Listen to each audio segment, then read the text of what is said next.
Moscow, Russia. Around Moscow's glitzy and recently renovated Luzhniki football stadium, open-air markets have popped up selling an array of football-themed memorabilia, from national Russian team T-shirts to knockoff FIFA merchandise. Even at fashion retailers like Sumanazil, where luxury is the order of the day, football has permeated product design with subtle nods to the sport, and not-so-subtle signs of patriotism. President Putin's face seems to appear on more clothes than Russian footballers. Today marks the first day of the month-long FIFA World Cup that Russians hope will be a boon for the nation's recovering economy and a bandage for its battered reputation on the world stage.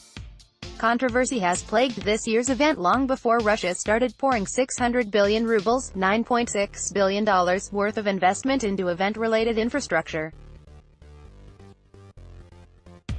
For a sponsor like Adidas, FIFA's only official apparel partner since 1998, the World Cup is a point of differentiation from competitors Nike and Under Armour, as well as an opportunity to boost the bottom line.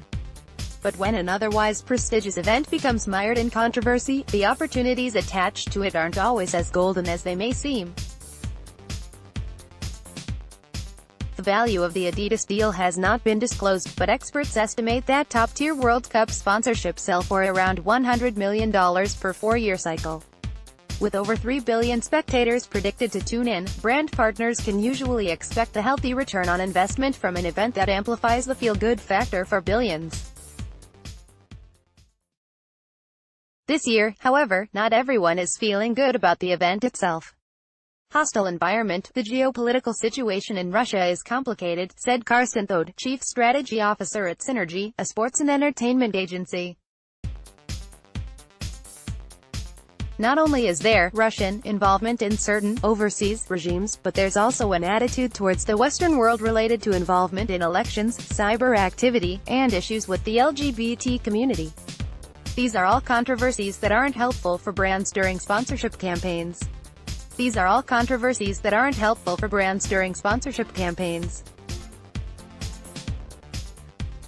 Russia's relations with the West have become very strained indeed. Some even characterize the current climate as worse than the Cold War.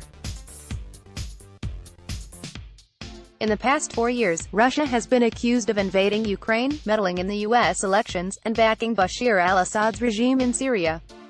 What's more, an official investigation cast doubt on the legitimacy of Russia's bid to host the World Cup in the first place. Until recently, the UK and its European neighbours were threatening to boycott the event entirely, following a diplomatic rift involving the poisoning of the Skripals in Britain with a deadly nerve agent. Whichever way you look at it, this year's World Cup in Russia must feel like a very different marketing environment than past events. At the 2014 edition in Brazil, the mood was generally positive despite protests over corruption allegations, while the South Africa Championship in 2010 boosted tourism through a country rebrand. Germany's turn in 2006 helped boost sales for Adidas by 9% the following year. This year, Adidas has once again invested big time to entice spending from the 1 million international and domestic visitors that are expected to descend on match host cities across Russia. There are Adidas pop-ups in Russian stadiums selling official uniform T-shirts and branded footballs, plans to host public Adidas-branded viewing festivals, and a high-profile advertising campaign set to play out on television screens and Instagram pages worldwide. Marketing minefield. Yet, despite the overwhelmingly warm reception that most will receive in Russia, there is a real concern for the safety of some international fans and players who might find themselves in hostile encounters. Some warn of the possibility of a vocal minority made up of ultra-nationalists and hooligans who could incite racist, xenophobic or homophobic violence. For the first time, warnings have been issued by the Football Supporters Federation, an organization that represents British football fans, for LGBTQ fans to not publicly display their sexuality at this year's World Cup, while transgender fans are advised to go to the bathroom in groups or use handicapped stalls. While homosexuality is not illegal in Russia, a 2013 law prohibits the display of propaganda for non-traditional sexual relations in front of minors, which has fostered homophobic sentiments in an already conservative society. In fact, hate crimes against the LGBTQ community have doubled in the wake of law, according to the Center for Independent Social Research. Adidas World Cup 2018 campaign. Source: Adidas. Russian officials have responded by saying that these issues do not affect the vast majority of World Cup fans or players. Yet the specter of hostility doesn't square with Adidas' brand alignment with LGBTQ rights and diversity.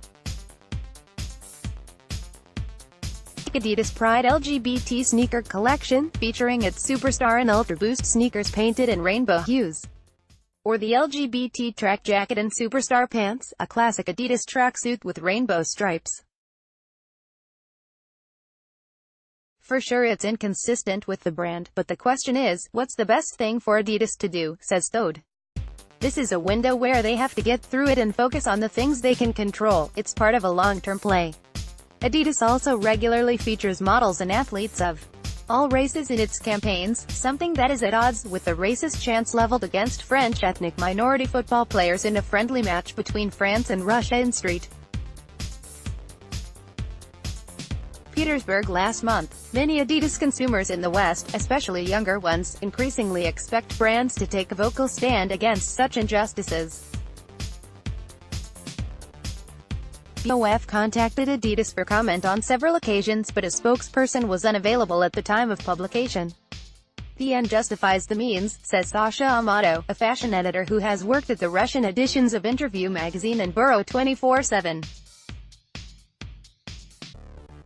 Yes, Adidas is supporting a World Cup in a country with countless human rights and LGBTQ violations, but they'll probably sugarcoat it for the good of the game. This is the critical point where you see where they stand. And where they stand is where the money is. They'll probably sugarcoat it for the good of the game. In a recent Bloomberg interview, the sporting giant's chief executive Kasper Rorsted hinted about the challenges they are currently facing in Russia. This business is about managing risks.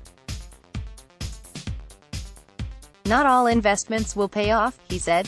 For Thode, such comments are just a sign that they're putting a positive spin on things without going that next step and criticizing Russia directly. Adidas, and every sponsor, wishes the World Cup. I wasn't in Russia, he continued. They would rather it be in a country that doesn't have the geopolitical, human rights and doping issues Russia has. According to Simon Toon, Interbrand's chief executive of Central and Eastern Europe, things could come to a head if the brand is forced into a situation where they have to make a broad statement. In a situation of riots, for instance, they'll need to take sides. But not everyone sees this year's World Cup through the dark prism of geopolitical conflict or even human rights.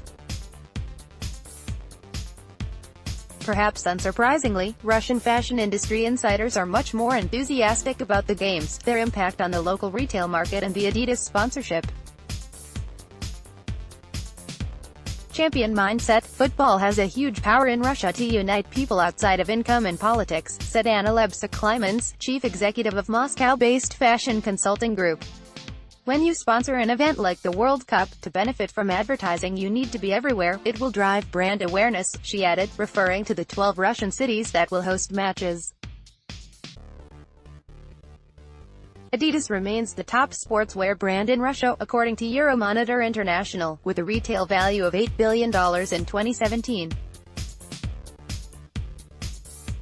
Adidas is undoubtedly the king of the regions, said Ekaterina Petikova, partner at Texer Advisors. The striped black and white tracksuit is ubiquitous in regional cities across demographics, as easy to find on a Gen Z streetwear aficionado as a 70-something homebound adult.